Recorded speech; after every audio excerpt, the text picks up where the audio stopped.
Hola, ¿qué tal? Yo soy Jaime y os voy a hablar sobre la familia en la Valencia del siglo XV, un tema de gran importancia porque todos pertenecemos a una familia y porque todos potencialmente podemos llegar a formar una familia. Es un tema también de gran interés, no solo para la historia, que es la perspectiva que yo voy a abordar, sino también para la sociología, la demografía o la antropología. Concretamente voy a abordar el tamaño de las unidades familiares y el modelo familiar en la Valencia del siglo XV a partir de los testamentos, documentos que desde el año 1403 tenían que mencionar a todos los descendientes de la persona que dictaba sus últimas voluntades. Seguramente la idea que tengamos sobre la familia en la Edad Media sea de unidades bastante extensas. Sin embargo, ¿esto era realmente así? Pues bueno, es lo que vamos a abordar en este pequeño vídeo, en esta pequeña conferencia. Sin embargo, el primer dato que os voy a ofrecer va bastante en contra de esta idea. La media de hijos por cada testador era de 1,14 individuos en promedio.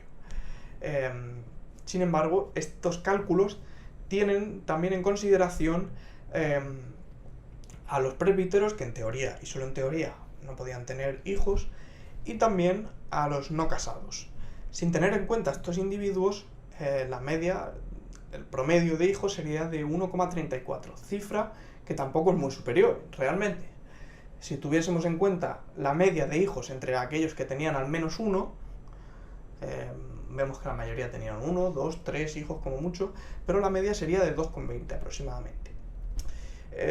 Sigue siendo una cifra muy baja. ¿Cómo es esto posible? Bien, en primer lugar porque estas cifras de descendientes eran en un momento concreto, en el momento de dictar testamento, que normalmente era cuando una persona iba a morir. Pero bueno, estas cifras no incluían a niños que ya habían muerto, estamos en una época de una mortalidad alta, y por supuesto tampoco a niños que todavía no habían nacido. Podría darse el caso de que ciertos niños naciesen después de la redacción de estos testamentos. Por otro lado, cabe considerar, pues ya lo he dicho, la alta mortalidad infantil y la alta mortalidad de las madres en el momento del parto.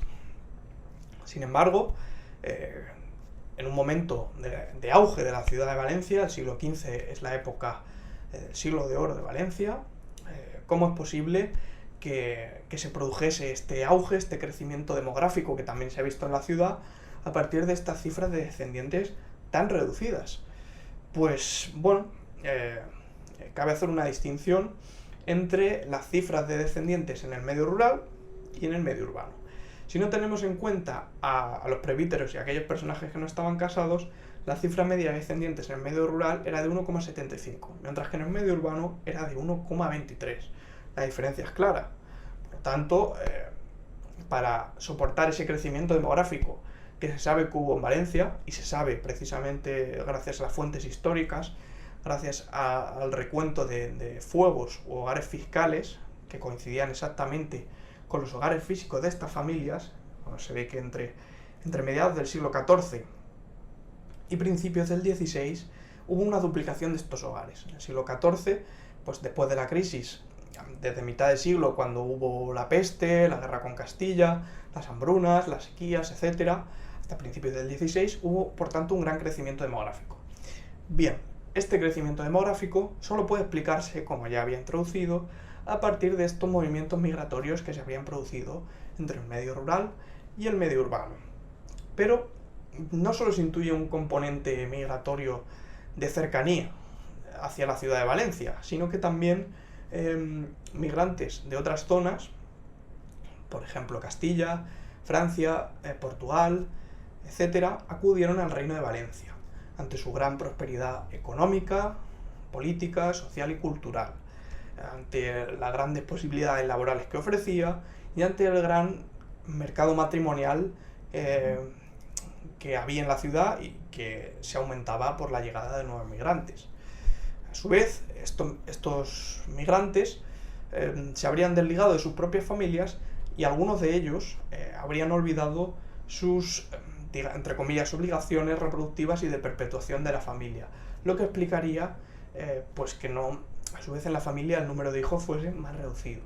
Habría un desligamiento, por lo tanto, de los lazos familiares. Pero bueno, en definitiva, y en relación al tema principal, lo que vemos es que son familias fundamentalmente pequeñas, normalmente entre 3, 4, 5 individuos, a veces más, a veces menos, por supuesto, pero serían familias pequeñas. Y en cuanto al modelo familiar, serían familias nucleares, es decir, formadas por los cónyuges y potencialmente por los hijos solteros en el caso de que los hubiese. En definitiva, son familias que nos pueden recordar bastante a las familias actuales en cuanto al tamaño y en cuanto al modelo familiar, curiosamente.